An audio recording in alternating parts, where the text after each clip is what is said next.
নমস্কার বন্ধুরা, আজকে তোমাদের সাথে শেয়ার করতে চলে এসেছি দোকানের স্টাইলের এগ চাউমিন রেসিপি। ছোট থেকে বড় প্রত্যেকেরই প্রিয় এই চাউমিন রেসিপিটি কিন্তু ঘরে থাকা কিছু উপকরণ দিয়ে খুব সহজেই তোমরা তৈরি করে নিতে পারো, আর স্বাদেও কিন্তু দুর্দান্ত হয়। তো চলো রেসিপিটা স্টার্ট করা যাক। এর জন্য আমি কিন্তু এখানে পরিমাণ মতো জল গরম হওয়ার জন্য বসিয়ে দিয়েছি। তার মধ্যে দিয়েছি হাফ চামচ মতো লবণ ও সামান্য একটু ভিনিগার। এবারে আমি চাউমিনটা সেদ্ধ করার জন্য দিয়ে দিচ্ছি। যদি তোমাদের কাছে ভিনিগার না থাকে তাহলে সেক্ষেত্রে তোমরা সাদা তেলও ইউজ করতে পারো। চাউমিনটা ভালো মতো সেদ্ধ হয়ে গেলে আমি জল ঝরিয়ে রেখে দিচ্ছি। এবার আমি কড়াইতে 1 চামচ মতো সাদা তেল দিয়ে দিয়েছি, আর তেলটা গরম হয়ে গেলে এর মধ্যে 2টো ডিম ফাটিয়ে দিয়ে দিচ্ছি। ডিমের মধ্যে দিয়েছি সামান্য একটু লবণ ও সামান্য একটু গোলমরিচ গুঁড়ো। ডিমটাকে এবারে নাড়িয়ে ছাড়িয়ে আমি ডিমের ভুজিয়া তৈরি করে নিচ্ছি। এদিকে আমি ভুজিয়া রেডি করতে থাকি। তোমরা যদি চ্যানেলে নতুন সদস্য প্লিজ চ্যানেলটাকে সাবস্ক্রাইব করে দিও, আর যদি ভালো লাগে একটা লাইক করে দিতে ভুলো না। ডিমের ভুজিয়া নামিয়ে রেখে দিয়েছি। এবার সেই কড়াইতে আরও কিছুটা পরিমাণ সাদা তেল দিয়ে দিয়েছি, আর তেলটা গরম হয়ে গেলে এর মধ্যে দিয়ে দিচ্ছি রসুন কুচি। রসুনটা সামান্য একটু ফ্রাই হয়ে গেলে এর মধ্যে অ্যাড করে দিয়েছি গাজর কুচি। প্রথমে যে সবজিগুলো একটু সেদ্ধ হতে টাইম লাগে সেগুলোই কিন্তু অ্যাড করে দিচ্ছি। এবার দিয়ে দিচ্ছি বিনস কুচি।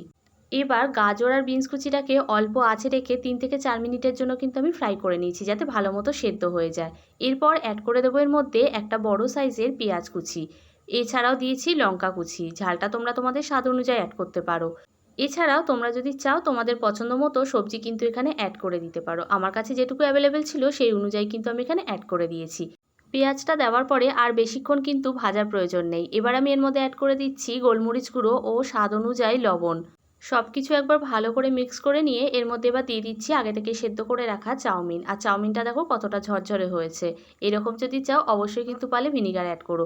এবার দিয়ে দিচ্ছি এখানে ডিমের ভুজিয়া। এবার ডিমের ভুজিয়া দেওয়ার পরে সব কিছু আবার একবার ভালো করে মিশিয়ে নিচ্ছি। যদি একটা চামচের সাহায্যে তোমাদের উল্টাতে অসুবিধা হয় সেক্ষেত্রে 2টো হাতার সাহায্যে কিন্তু তোমরা এখানে চাউমিনটাকে ভালো করে এপিট ওপিট নাড়িয়ে নিতে পারো। এবারে এর মধ্যে অ্যাড করে দিলাম আবার একটু গোলমরিচ গুঁড়ো। এছাড়াও আমি এখানে একটা সসের মিশ্রণ তৈরি করে নিয়েছি, যার মধ্যে ছিল 1 চামচ সোয়া সস, 1.5 চামচ টমেটো সস, 1.5 চামচ গ্রিন চিলি সস আর সামান্য একটু ভিনিগার। সব কিছু মিক্স করে এই সসের মিশ্রণটা তৈরি করে নিয়েছি। এবার 2টো হাতার সাহায্যে সব কিছু ভালো করে মিশিয়ে নিয়ে চাউমিনটা কিন্তু আমার রেডি হয়ে গেছে। এখন পরিবেশনের জন্য আমি চাউমিনটাকে একটা পাত্রে ঢেলে নিয়েছি, আর ওপর থেকে গার্নিশিংয়ের জন্য দিয়ে দিচ্ছি ধনেপাতা কুচি। আমার কিন্তু এগ চাউমিন রেসিপি একদম রেডি পরিবেশনের জন্য। তোমাদের কেমন লাগলো আজকের রেসিপিটা অবশ্যই পারলে কমেন্টস করে জানিও।